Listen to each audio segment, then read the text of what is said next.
یہی عباد الرحمن جب جنت میں داخل ہوں گے تو اللہ تعالیٰ اپنے فضل و کرم سے انہیں تقوی، نیکی اور پاکیزگی کے اس معیار مطلوب تک پہنچا دیں گے جس کا حکم انہیں دنیا میں دیا گیا تھا۔ جنت کے اس ماحول کو سامنے رکھیے اور پھر لمحہ بھر کے لیے تصور کیجئے کہ کون سا ایسا مسلمان ہوگا جو جنت میں داخل ہونے کے بعد حور و قصور اور معقولات و مشروبات سے پہلے اپنے محسن اعظم ہادی رحمت للعالمین کی رخ انور کی ایک جھلک دیکھنے کی تڑپ نہ رکھتا ہو۔ قرآن مجید میں اللہ تعالیٰ نے جا بجا جنت کی تفصیلات بتاتے ہوئے پانی کے چشموں، دودھ، شہد اور شراب کی نہروں، پھلوں، باغات، گھنے سایوں، ٹھنڈی چھاؤں، پرندوں کے گوشت، نادر اور قیمتی مسندوں اور حور و قصور کا ذکر فرمایا ہے۔ دنیاوی اعتبار سے یہ ساری چیزیں عیش و عشرت کا نقطۂ عروج سمجھی جاتی ہیں۔ اللہ تعالیٰ قرآن مجید میں ارشاد فرماتے ہیں کہ جنتی لوگ جب جنت میں داخل ہوں گے تو ان کا استقبال، ان کا ویلکم کرنے والے فرشتے سلام علیکم یعنی السلام علیکم کہہ کے ان کا استقبال کریں گے، ویلکم کریں گے۔ طب تم بہت اچھے رہے کہہ کے انہیں مبارکباد دیں گے، جس پر جنتی لوگ الحمدللہ کہہ کے اللہ تعالیٰ کا شکر ادا کریں گے۔ سورہ زمر آیت نمبر 73-74۔ اہل جنت ہر سانس کے ساتھ اللہ تعالیٰ کی تسبیح سبحان اللہ کہنا اور تحمید الحمدللہ کہنا کریں گے۔ جب ایک دوسرے سے ملیں گے تو السلام علیکم کہیں گے۔ باہمی گفتگو کے خاتمے پر الحمدللہ رب العالمین کے پاکیزہ کلمات ادا کریں گے۔ سورہ یونس آیت نمبر 10۔ جنتی لوگ کوئی فضول، بے ہدہ، فحش، جھوٹی، لغو بات کریں گے نہ سنیں گے۔ سورہ واقعہ آیت نمبر 25۔ عربی زبان میں جنت باغ کو کہتے ہیں، اس کی جمع جنات اور جنان باغات ہیں۔ اس جنت کا حدود اربع کیا ہے، اس کا ٹھیک ادراک نہ صرف مشکل بلکہ ناممکن ہے۔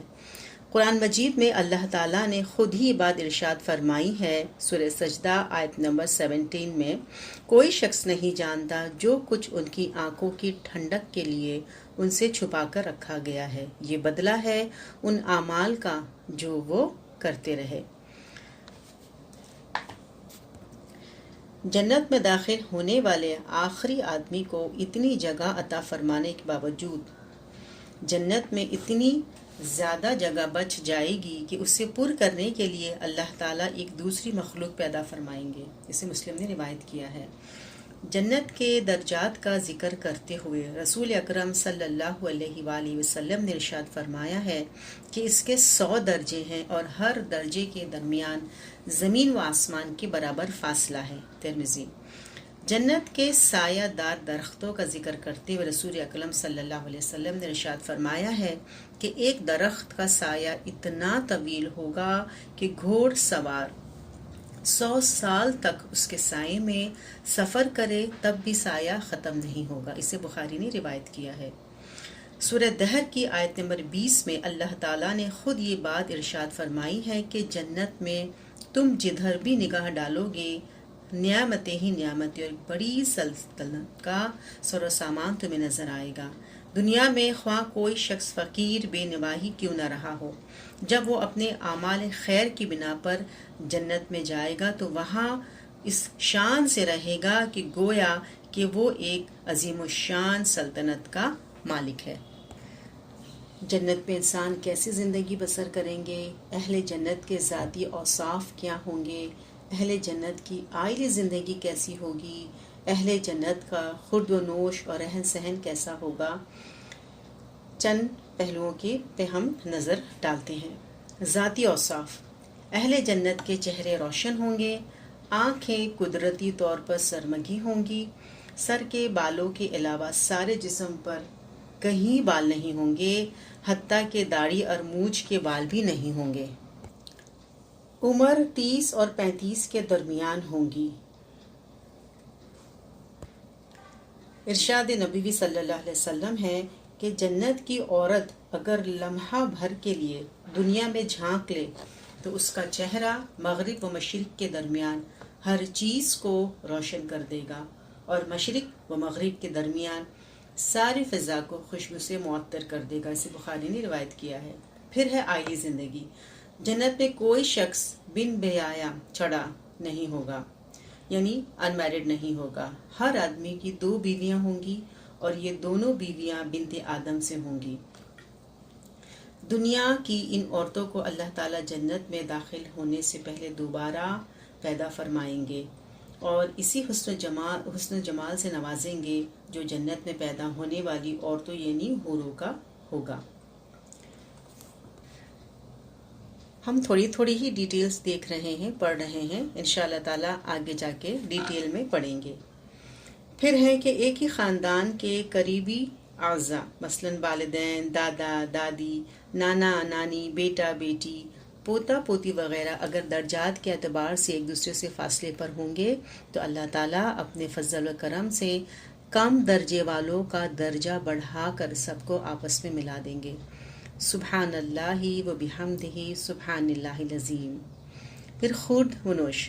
جنت میں داخل ہونے کے بعد اہل جنت کی سب سے پہلی ضیافت مچھلی کے جگر کلیجی سے کی جائے گی اور دوسری میزبانی بیل کے گوشت سے کی جائے گی. مشروبات میں سے سب سے پہلے سلسبیل نامی چشمے کا پانی پلایا جائے گا جس میں زنجبیل کی آمیزش ہوگی.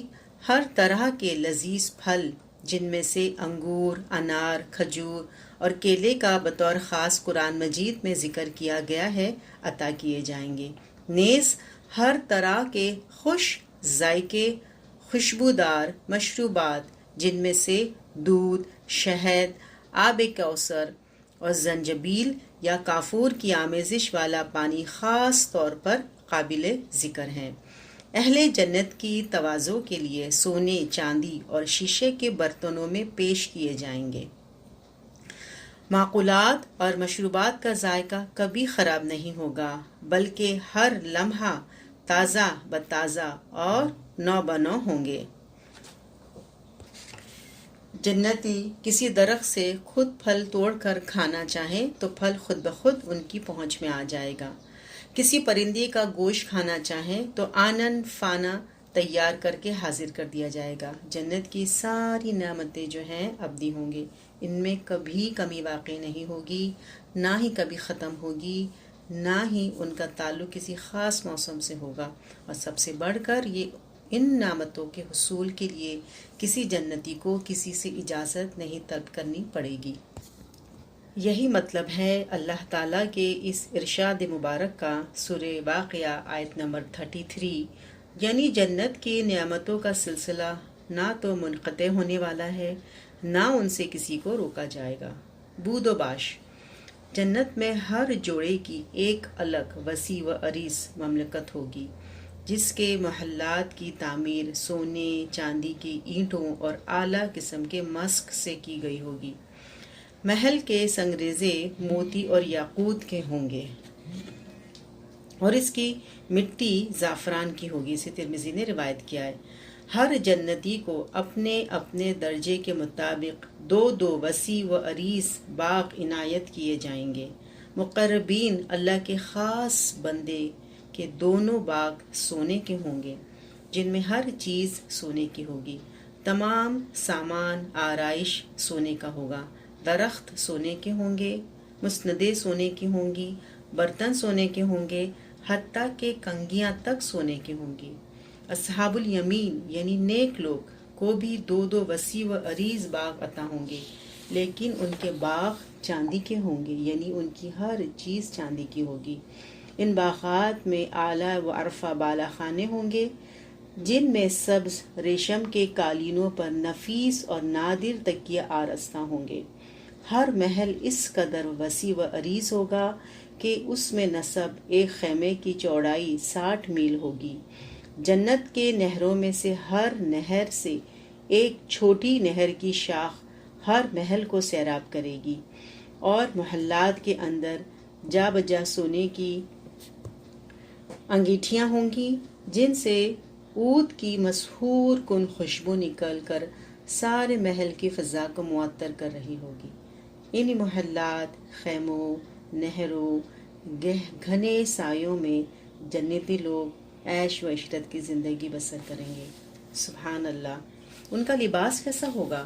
اہل جنت کو پہننے کے لیے اس ریشم سے کئی زیادہ قیمتی ریشم عنایت کیا جائے گا، جس کا استعمال سے دنیا میں انہیں منع کیا گیا تھا۔ ریشم کے علاوہ بے شمار دیگر اقسام کی قیمتی زرق برق لباس، جن میں سندس، استبرق اور اطلس کا خاص طور پر ذکر کیا گیا ہے، بھی عنایت کیے جائیں گے۔ جنتی خواتین کے علاوہ مرد بھی سونے اور چاندی کے زیورات پہنیں گے۔ یاد رہے کہ جنت میں استعمال ہونے والا سونا دنیا کے سونے سے کئی زیادہ افضل ہوگا۔ پھر ہے رضا الہی۔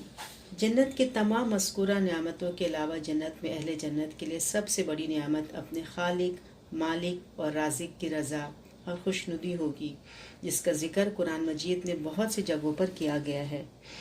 سورہ آل عمران میں ہے، آیت نمبر 15 میں، متقی لوگوں کے لیے ان کے رب کے پاس نہریں ہیں، جن کے نیچے نہریں بہتی ہوں گی، وہ ان باغوں میں ہمیشہ رہیں گے اور ان باغوں میں ان کے لیے پاکیزہ بیویاں ہوں گی اور اللہ کی رضا سے وہ سرفراز ہوں گے۔ رسول اکرم صلی اللہ علیہ وسلم نے یہ بات ارشاد فرمائی ہے کہ اللہ تعالیٰ اہل جنت کو مخاطب کر کے ارشاد فرمائیں گے، اے جنت والو! جنتی عرض کریں گے کہ اے ہمارے پروردگار، ہم حاضر ہیں تیری خدمت میں اور تیری اطاعت میں، ہر طرح کی بھلائی تیرے ہی ہاتھ میں ہے۔ اللہ تعالیٰ پھر ارشاد فرمائیں گے، کیا اب تم لوگ خوش ہو؟ جنتی عرض کریں گے، اے ہمارے پروردگار، ہم کیوں خوش نہ ہوں؟